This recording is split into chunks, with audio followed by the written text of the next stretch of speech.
inflation nation, the United States. Is that what we are going to become? We're going to go through a little bit of a journey here. Of course, we're still in the early months of the Biden administration, just about 6 months in, and we're still seeing what they are doing. What are they unveiling in front of us? What are their plans for the next 3.5 years?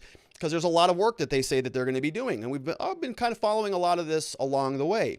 We know that in terms of criminal justice, that they're making a strong pivot to really funding the police and to being very aggressive with gun violence. And we're seeing what their policy is on immigration. Basically, it's kind of a free-for-all. As long as they get to go out there and sort of wag their fingers and different countries' noses, that's okay. And so we are continuing to see what the plan is. And the big question that I've had for a long time, of course, is about all the spending, because that was the big thing that Biden did as soon as he hit the ground running. Came into office, $900 billion there, $1.2 trillion there. Another list goes on and on and on. And I think they're still floating around a new infrastructure bill for something like $3.2 trillion, or maybe it's just a regular spending bill. It's really hard to keep track, honestly. And so my question has always been, when they are printing all of this money, when all this money is being added to the balance sheet, what is happening to the dollars in our pockets? Because they're really messing around with the money supply. Now, I want to go back and look not too far. This was a June 8th hearing.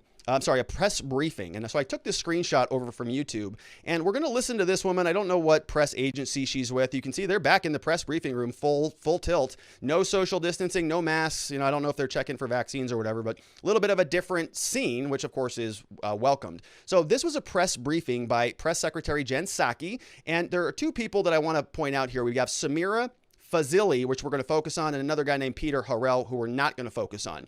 You're also going to notice this was on July 8th, 24,000 views, taking place over at the White House. And so let's listen to this question here.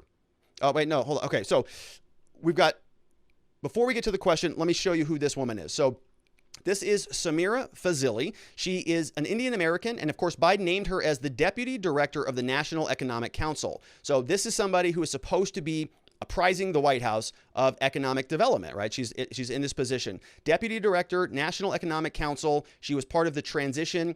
The National Economic Council coordinates the economic policy making process, and they provide economic policy advice to the U.S. president, right? So the reason I'm framing this out is just so you know who this person is. What often happens is there is so much news that we only ever focus on what Joe Biden says and what Kamala Harris says, right? And now we're going to be taking a closer look at what some of their close advisors are saying, because there's some important things happening. She is currently the economic agency lead on the Biden-Harris transition, right? So she was very involved early on.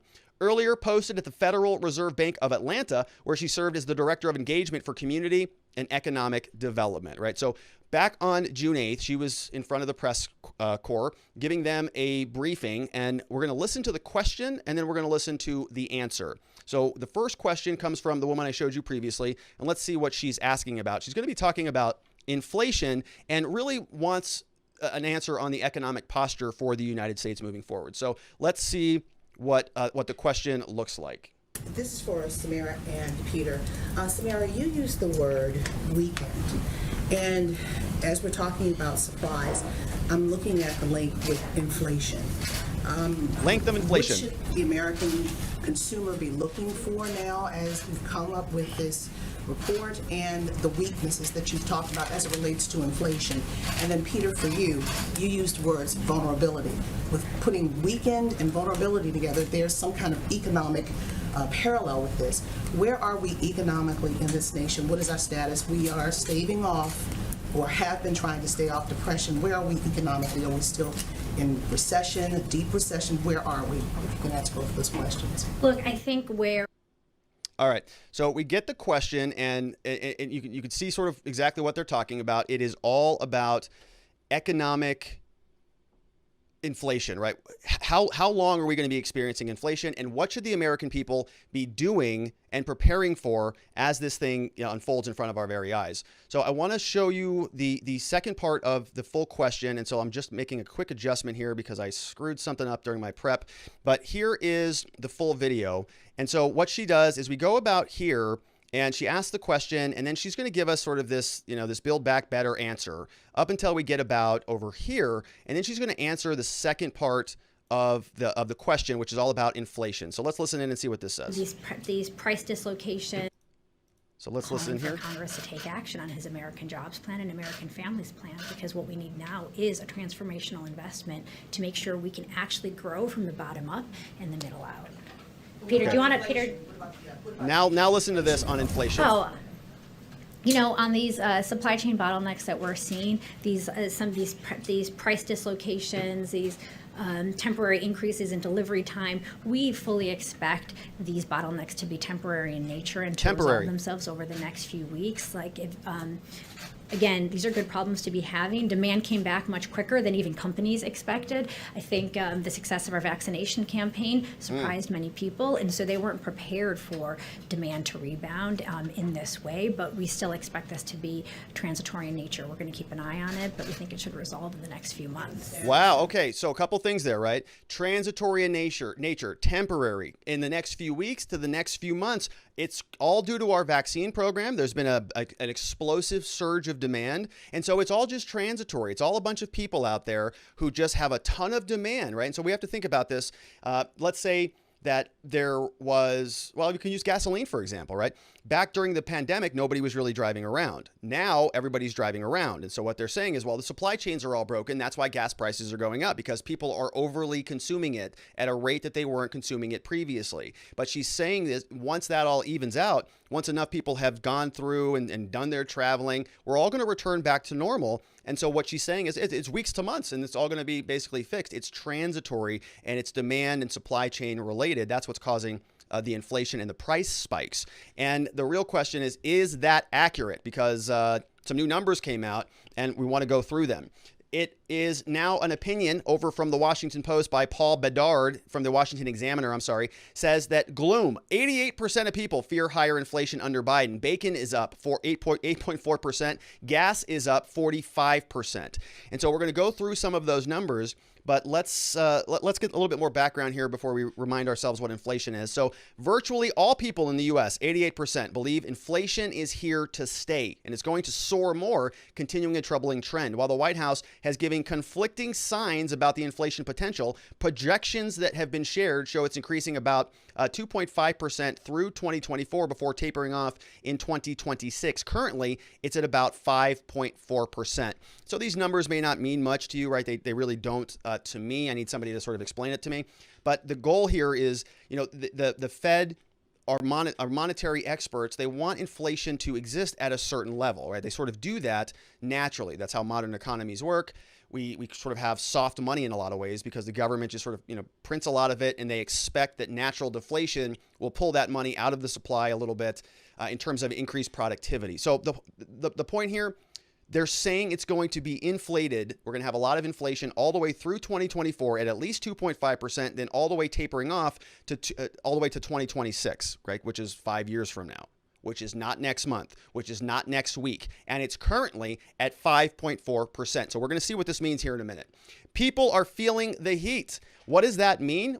45% more for gas, 44% more for fuel oil, 5.6% more for milk, 8.4% for bacon. And so, people who are living on tight budgets, which is most people, they can't really take a hit for 5% more on cost of everything when certain things are even significantly more than that, 45% more for gas, right? That is a problem for many Americans. And so this is, of course, the reason why we're talking about it. Reminder about what inflation is and what it looks like. We've used this slide before. In 1970, you could buy a cup of coffee for 25 cents, is what this chart is showing you. 25 cents had the buying power of one cup of coffee. But when you fast forward to 2019, 25 cents won't even get you anything. Won't get you anything.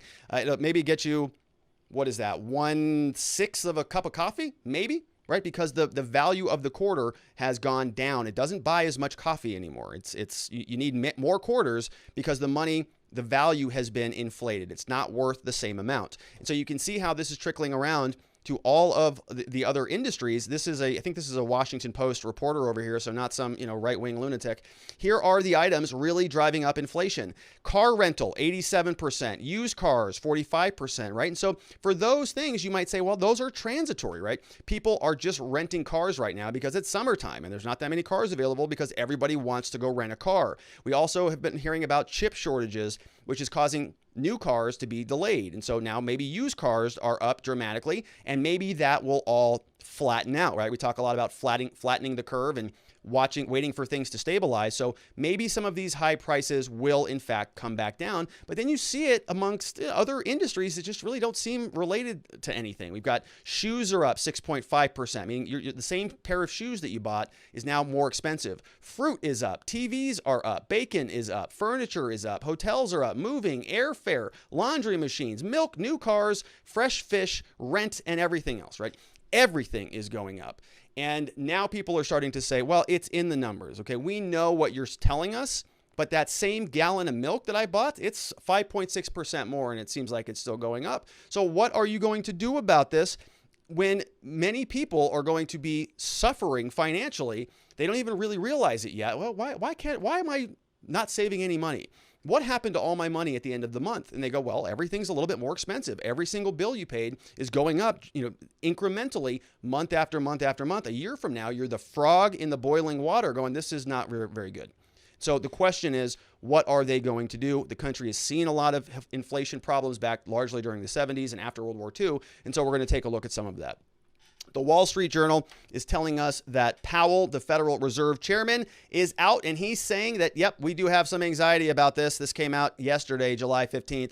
We do actually have a little bit of anxiety about some higher inflation, but we're not going to do anything about it. So we're not going to change the policy. We're not going to reduce the asset purchases until they're further down the road. So the guy's name is Chairman Jerome Powell. He said that recent inflation is uncomfortably above levels consistent with the central bank's objective. Okay, so he's recognizing, hey, we set a standard and it's above that, not good. He says this is a shock going through the system associated with reopening of the economy. It has driven inflation well above the 2%. So kind of the standard thinking is that the Fed wants it to be right about 2%, and they know it's dramatically higher than that, and so it's causing some problems. Of course, we're not comfortable with that, he said. He said that the pandemic-related bottlenecks, which are the supply side problems, and other supply constraints for a group of goods led to the rapid price increases. He said it would be an error to overreact to inflation that results from one-time increases like air travel, hotel rates, and all of those other things. U.S. prices continue to accelerate in June at the fastest pace in 13 years as recovery from the pandemic gained steam. Department of Labor reported that the CPI, the Consumer Price Index, increased 5.4%. Volatile food and energy categories, those were 4.5%. From a year earlier. And that's in like 1 month, right? That's 1 month, 5% increase. And so if that happens month after month, and this is something that you actually see, you feel the pain every time you go into the grocery store, that can be a very, very significant problem. And I say it's essentially a tax, right? The government says, oh, we need to print $2 trillion so that we can, help you people. And you say, well, that's great. They're going to send us a stimulus check. I can't wait to get that. I really need that. But little do you know that all of that extra money, by the time it works its way into our balance sheets 2 years from now, it may have, devalued your money to such a degree that you actually are in a worse position than you would have been if the government had not pulled out all of that money to write a bunch of funny money checks. So you can see how there's a lot of debate that surrounds this stuff. Let's finish the Wall Street article before we dive into our history lesson. The Fed has held interest rates near zero since the pandemic started March 2020, and it says it expects to keep rates there until it's confident that inflation will run moderately above the Fed's 2% target. We're at 5.4% right now. Their target is 2. The labor market has, and look, those numbers are probably very, very fudged because as we know from CPI, they don't include things like food and energy categories in that 5.4% number. So you can take that number and do what you want with it, but I'm skeptical. Mr. Powell said the current level of inflation is well above the Fed's goal. This is not moderately above 2 by any stretch. We understand that. So he knows the central bank has also committed to continue its bond purchases until achieving substantial further progress. He says the economy is, quote, still a ways off from reaching that standard, but that officials expect progress to continue. And remember, folks, there's still a lot of stuff that's coming down the pike right now. There's a lot of uncertainty out there. I was on a business call today with a friend of mine who helps us with some work here. And, he's sort of in the same position. Everybody's kind of waiting around to see what happens in Q4 and the rest of the year, because recall that we still have the eviction moratorium ending this month. So when that runs out and stimulus runs out, and what happens then?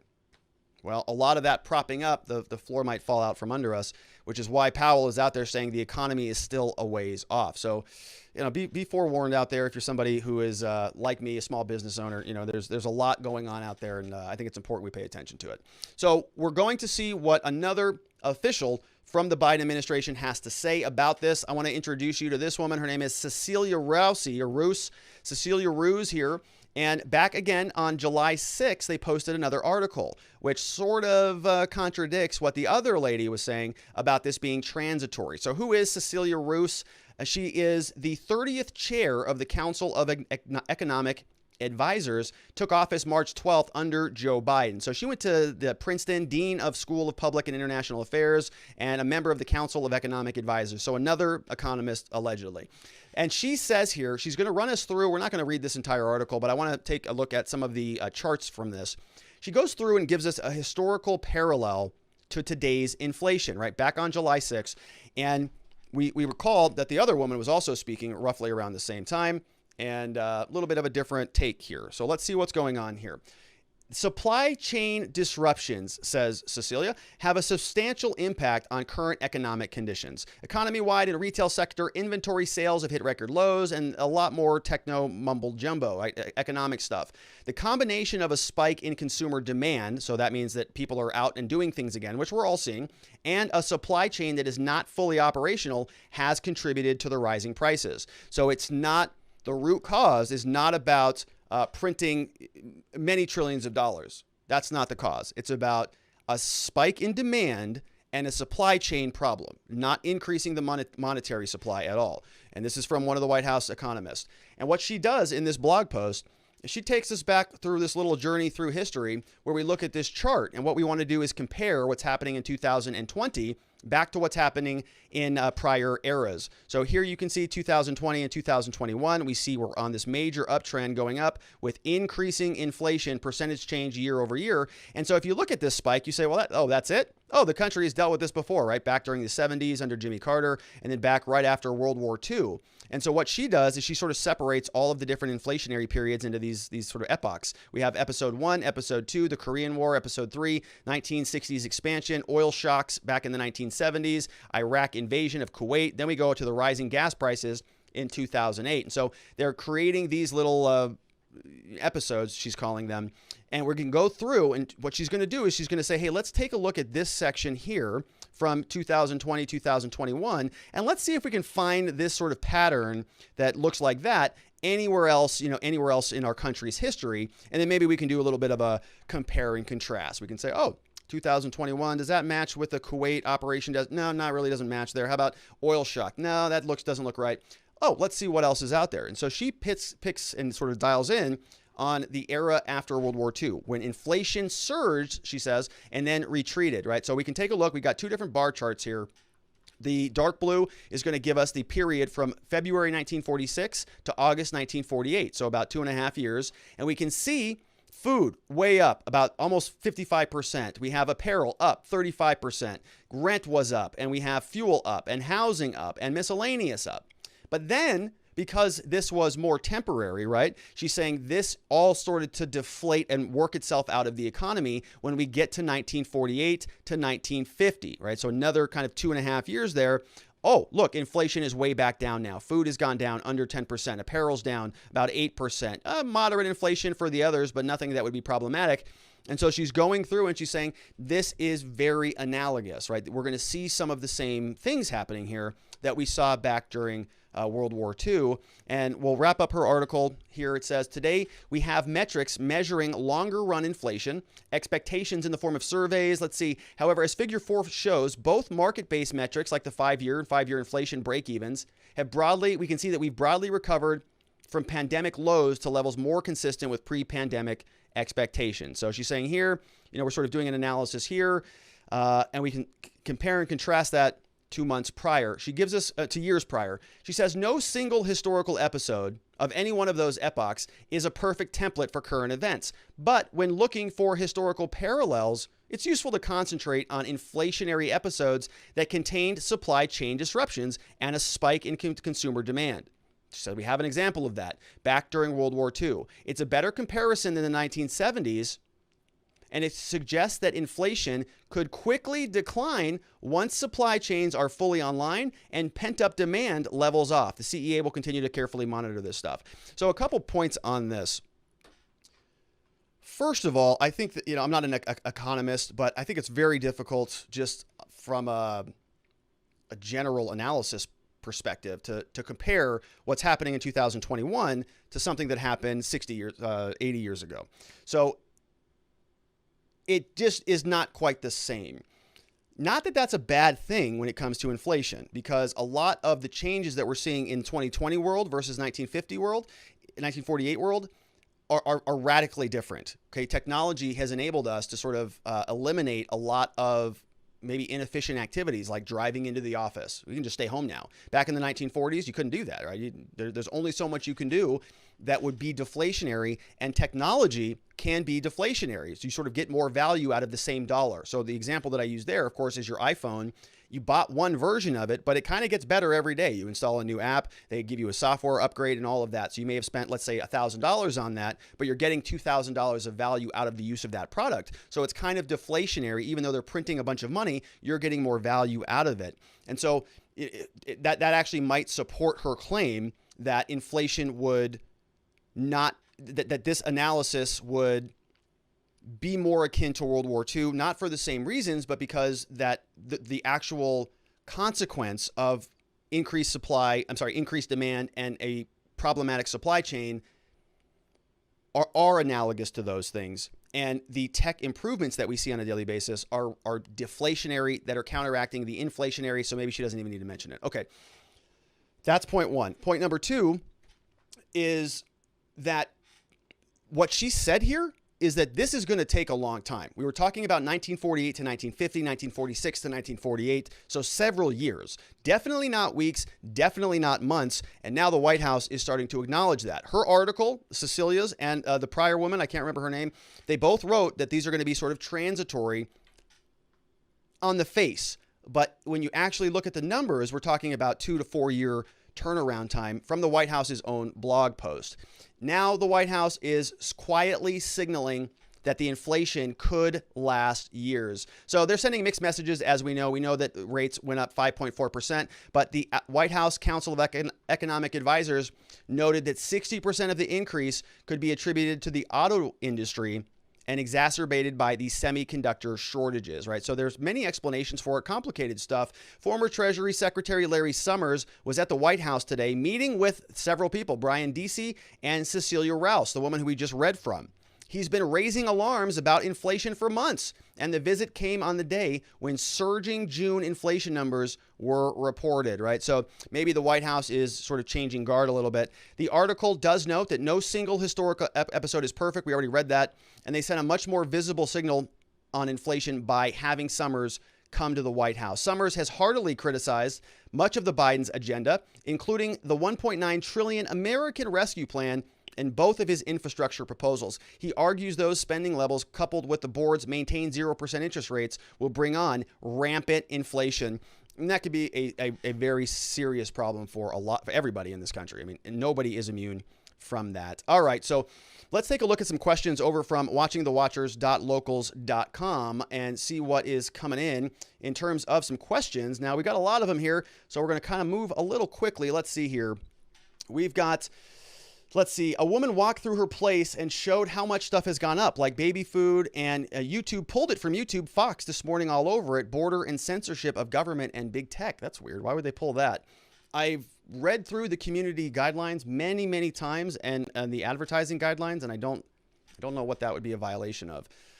Spam and deceptive practices, maybe, but I doubt it. Let's see, we've got Kareem165. It says, I have a flight planned from Montreal to Miami. Do you think that after July 21st, the USA will reject any tourists who have not been vaccinated? I don't know about that. It's a good question. I'm not the right person to ask about that. What's Miami going to do? 2 weeks? Are we going to reject any tourists who have not been vaccinated? I doubt it. I don't think that's going to happen in 2 weeks. Probably not in Miami either. So come on down, brother. Let's have fun. All right, let's see. You're not going to be in Arizona. You're going to be in Miami. Let's see. Joe Snow says, Rob, many of our favorite content creators who cover current events have on multiple platforms in an effort to move away from platforms that engage in censorship. They'll stream to YouTube, Rumble, DLive, Pilled, Odyssey. About halfway through the stream, they'll turn off the YouTube stream and their followers will go over for the spicier content. Have you considered this? Seems simple and very effective. You can make your thumbnail's third segment a mystery segment and discuss the spicy stuff. Ooh, I like that idea. I really like that idea. I like that idea a lot. That's a great idea, Joe. Maybe we'll do that. That's kind of fun. I think Tim does that. Tim Pool does that. I think Crowder does that. I know Ben Shapiro does that. And I think a lot of the other liberal commentators do it, but I don't ever listen to them. So let's see who else. Great idea. Thanks, Joe. We got Want to Know says, Rob, really a lot of businesses would take someone's ad money for their content. Isn't this like MTV banning a music video, still playing it and keeping the money? It's a great business plan. Yes, they booted us out. And then they sent me an email afterwards that says, hey, you're no longer in the partner program, but just FYI, we're changing our terms of service, which means we can run ads on your content regardless. It's like, oh, great. So that's good. So I'm glad I made all those videos for you guys. But we're going to be friends with YouTube again. They invited us back to the party, so we're going to grudgingly come back. All right, we'll come back. All right, so thank you for that. Great suggestions here today. We've got Sabdi here, says, would it be feasible for a person subjected to a vaccine mandate to have a legal form to give to the entity requiring the vaccine that they would guarantee no adverse side effects if you submit to having the shot, and that they would be liable if it should occur? Well, so like, yes, you could absolutely draft those documents and things like that, right? People will come to our office sometimes and they'll say, hey, can you draft these documents for us? I'll say, sure, we could. But when you present those to anybody, they're not going to sign them, right? They're not going to, you have no leverage in this equation, Sabdi, is my point, right? Yes, you can come up with a form, you can go in there and you can say all you want, but you really have very little leverage because you kind of have the weight of the entire federal government rowing against you right now. So we'll see where some of these things go as they work their way up the courts, but that's really, I think, going to be the only mechanism until the courts come out and say, forcing people to inject something into their bodies, kind of a violation of some principles in liberty, then maybe we'll get some action from them, but we'll see. Let's see. Robert, do you think we should sue the Fed? Todd Trout. So good question, Todd.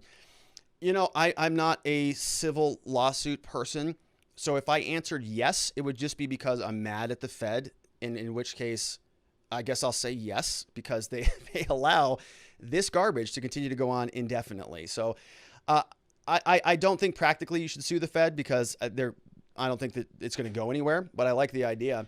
Sometimes, folks, you just file lawsuits to make a point, don't you? All right, we've got Thunder7 says, Rob, congrats on the YouTube news. Love the super chats. About the inflation, I think it's good news because this is what happens under Marxism. Maybe when people have to start lining up for groceries like they did in the USSR, and even the moderate Dems will turn against Trader Joe. Can you imagine how well the economy would be doing right now if Trump was president? Yeah, it's hard to know, but things were absolutely better for our firm personally, for all of the people that I know. Back in 2019, things were humming. And I think Trump was on a glide path to re-election. And of course, they couldn't allow that to happen. So here we are. I really hope it doesn't get to that. I hope that the American people sort of wake up sooner rather than later and learn a little bit more about the monetary supply stuff. And the reason why I think it's important is because we now have alternatives, whether you want to, believe in it or not. There are alternative monetary systems out there that are easily accessible right from your cell phone. You can go buy Bitcoin easily and transmit that to anybody in the world without any third party, without any government interfering with you. And it's a powerful thing, right? You may think it's a scam or something that's a joke, but I would really encourage you, before you make a decision on any cryptocurrencies and any sort of hedges against inflation, or if you're looking for a place to sink your money into hard money or a hard asset like gold or something like that, right? This is not financial advice. But there are a lot of alternatives out there where you can sink your assets into something that cannot inflate that high.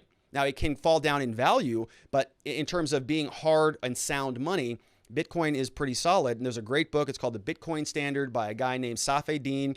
And it's a brilliant book. I've recommended it to many people. So check that out if you are interested in a hedge against the current monetary policy. We have Gerchan is here. He's from the Czech Republic. Says, why is this what the Fed is doing now different than what Japan did in the 90s? Why is this what the Fed is doing now any different than what Japan did in the 90s? So I don't know. I really don't. I'm not familiar with what Japan did in the 90s. What was going on in the 90s? I was 10, probably. Yeah, in the 90s, 10 to 15 years old, right? Somewhere in there. Let's see. So I don't know what they were doing in Japan. Good question. I'm really trying to rack my head around it, but I don't know. Davis Parks is here, said target inflation is generally said to be 2% per year. This accounts for natural expansion of the economy, but the first 6 months of the Biden administration averaged over 7% annual inflation. The article you read is projecting the year will end above 5%. In other words, this is about triple the natural rate of inflation. For reference, Trump averaged below 2% over all 4 years, including 2020.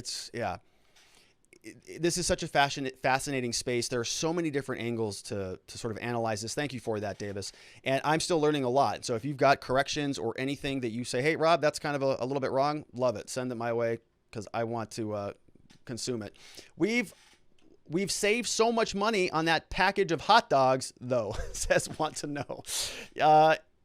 Yeah, I get. Are hot dogs going down? I don't know. I haven't bought hot dogs in a while. We've got Speech Unleashed says solution. The things cost more, so the government will give out more money to help the people. People get more dependent, so the government starts to regulate industries on how much they can charge for things. Net result, government gets more control over private businesses under the guise of protecting the people. Yep, and the people's money is just being diluted right in front of them, right? The government has to, you get this terrible cycle because the government prints the money to pay the people, and the printing of the money to pay the people devalues their money, so the government has to print more of it, which devalues the money to pay the people, and you get the cycle. It just goes on and on and on again until you have Venezuela and there's no food in the grocery store. TOS Forever says, very interesting. Why have they not connected the gasoline cost affecting the consumable prices? Good question, right? And I think they probably have, maybe. So the idea that in order to transport your widgets from port A to port B, you got to put it on a truck. The truck costs 45% more gas to get it across the country. So you got to increase, those costs get passed down to everybody else. And maybe that's why bacon is up 8%. And maybe that's why some of these other things are trickling up that seem like there's no correlation between the two. It's a great point, right? And that could easily be it. It's just a transportation bubble, or it's trillions of dollars being printed. I don't know. We're going to find out, aren't we? We have Sharon Quidney says, inflation really hits those on fixed incomes, right? Like retirees. We can probably expect entitlement increases funded by the printing press. We're looking at the start of a Weimar Republic type situation, and we know what that led to. Frankly, I don't trust or believe anything the current regime puts out there as facts, given their track record on truthfulness. I couldn't agree with that more, right? I think it's a current administration, or really kind of any elected official at this point. I think after the last 18 months of all of the dishonesty, the intentional, flagrant dishonesty, why would you believe their numbers? Let's see who else is here. Osak says, Rob, big fan. So do you think we should go back to backing U.S. money with gold? I notice other countries starting to do this. Do they know something we don't? Yeah, they do. They know that it is extremely valuable. It's hard money. I think Bitcoin is in that category, and I would really encourage you, Osak, to go read that book because he talks about this. And there's a very important concept that I didn't learn about until recently, sort of called the time preference of money, the time preference for money, something like that. But the idea is that you want money to increase in value so that you sort of save it. That's what causes people to save it. If it decreases in value, why would you save it? You don't want it, because if you take your dollar and put it in a bank account 10 years from now, it's not worth $1 anymore. So it sort of incentivizes you to spend that. A dollar comes in, get rid of it, because you know it's not really valuable. So if you go back to a gold standard, then everybody starts saving their money because they want to, leave something behind for their kids, and they don't rely on, things like life insurance. They're actually building an asset that compounds in value. That dollar you put into your bank account, guess what? 10 years from now, it goes up to $1.10. Wow. That's crazy. I'm going to save all of it so that I can pass along things to my kids. But that causes people to do less investing, right? Because it just sits in a bank account rather than going and gambling in the stock market, or, doing other things that maybe have a higher ROI. And so there's a lot of different things that are interplaying with one another. But certainly I think, instinctually, I've always sort of had a feeling that money is kind of not hard, right? Kind of just something that kind of comes and goes, and our government treats it like that. And I've never been comfortable with that. We've talked about this here on the show, where we'll go through a new spending bill. We covered many of Joe Biden's spending bills, and we said, $700 million for this country, $600 billion for this, $200 million, $22 million, and it's all just sort of like, it feels like it's a bunch of kids at Disneyland with a free-for-all. Just, oh, I'll take that too. I'll take that too. I'll take that too. Because they know it's sort of irrelevant. It's not backed by anything. It's funny money, essentially. And they can just print it for whatever they want. And that has never felt right to me. So I would be more inclined to go back towards a harder money standard. But I'm already going that way. I don't need the U.S. government to help me with that. I think crypto is here to stay for the future. So that's where I will be. We've got Boom Naughty One says, I have to ask, all these declines, were they not all under Democratic leadership? Yeah, that's a good question. I don't know. Weird coincidence might that be? Huh? Yeah, good question. I don't know, but maybe worth investigating. Let's see. Davis Parks is here, says, it's convenient that economists don't account for ethic or morale. Too many people have been spoiled by the stimulus and they won't settle for low-paying jobs. I don't see an outcome where everyone just heads back to work without any demands for higher wages. It's a good point, right? A lot of people just aren't working again. They just don't want to go back to work, and why should they? The government just keeps printing them money and says you can't evict them. And I'm all for helping people, right? I'm all for making sure that we have a safety net, especially when the government says, oh, you can't work anymore. When the government says we're going to actually take liberties away from you, well, they better friggin' pay for that, because they're removing our God-given rights, our fundamental liberties from us to go out there and engage with the world. If they say you can't do that, then they better compensate you for that. In my opinion, it's analogous to sort of the takings clause, essentially. If the government comes and takes your house, they got to pay you for that. It's called just compensation under the Constitution. So if they're going to take your liberty, like you can't leave your house and go to your place of business, they better stink and pay for that. And they don't have enough money in the world to pay for that. That's the problem. And so we all suffer as a result of it. All right, Davis Parks, yep, good to see you. Great question. I don't know what's going to happen, but it does cause pause, certainly. We got Want to Know says, Fox is showing vaccine canvassers going out to California right now, knocking on doors. Good, because we're talking about that in the next segment. So they're actually doing that now. That's nice. Jeremy Matrita is here. It's good to see you, Jeremy. Says, the economy is a living, breathing animal. It's affected by poor leadership. The former president proved the economy can come roaring back quickly, and the current administration wants us to forget that. I remember it very strongly, right? Say what you will about Donald Trump, man, but when he got into office, he was meeting with Caterpillar, the construction company, and all these companies, jobs, bring your companies back, Ford, all of them. And I noticed it in my line of work. My colleagues, my networking groups, I noticed it. Not noticing it anymore. Rob Police says, Sharon Quidney, the American people waking up, what have you been smoking lately? The American people have been permanently zombified by bread and circuses. I don't know, Sharon. It must be good. I don't know. I'll have to figure that out. Well, we're probably all going to need a hit of something here in the next quarter, so better get on it. All right, let's see. We have Robute says, Rob, are you familiar with Monero, which is private, unlike Bitcoin? Yeah, I am familiar with Monero and a couple other versions of this. People say that Bitcoin is all for criminals, and I happen to be a criminal defense attorney, and I say, that's the dumbest thing I ever heard. What are you talking about? Bitcoin is a public ledger. You can actually just go on a block explorer and look at all the transactions. Right? If I gave you my wallet, you could say, hey, I saw all the money that you got transferred in, which isn't as much as I want. But, it's public, so they can track this stuff. All right. Good stuff. Good questions. All right, let's move on to the next segment. Thank you for those. Of course, all of those came over from watchingthewatchers.locals.com, and we very much appreciate your support.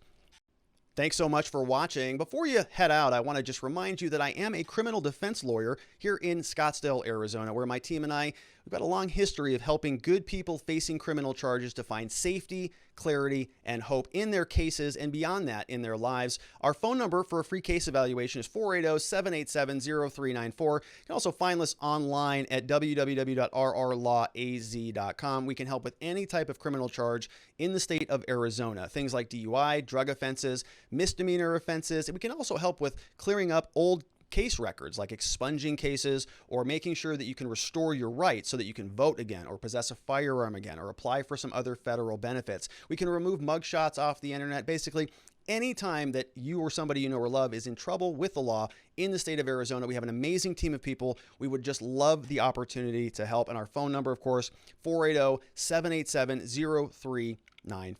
And if you don't need any legal services, that's a very good thing, but you may be interested in some informational offerings so that you are prepared if you do have to deal with the police. And of course, I want to invite you to head on over to gumroad.com/Robert Gruler. You'll notice here I've got several different trainings that are available, including the law enforcement interaction training. This is the 1, 2, 3 rule for dealing with the police. It's one rule you need, 2 questions that the police can ask of you, and 3 responses if they ask you a problematic question. So that's available now. You can also get a load at my personal productivity system here called Existence Systems. Fun little course. And then we have here, if you're a lawyer or a legal professional, be sure to check out this program. We are meeting twice every month. Again, all of this over at gumroad.com/Robert Gruler. And if none of that sounds any good to you, well, just go ahead and give us a follow, because I'm working on some other products and some other offerings. And of course, if you have not already done so, I want to invite you one more time to head on over to watchingthewatchers.locals.com. It's where you can support the show, and it's where we can connect. We've got monthly Zoom meetings and a lot of other goodies coming up. So I look forward to seeing you there. Thank you so much for watching, and for all of your love and support. I will see you on the next one.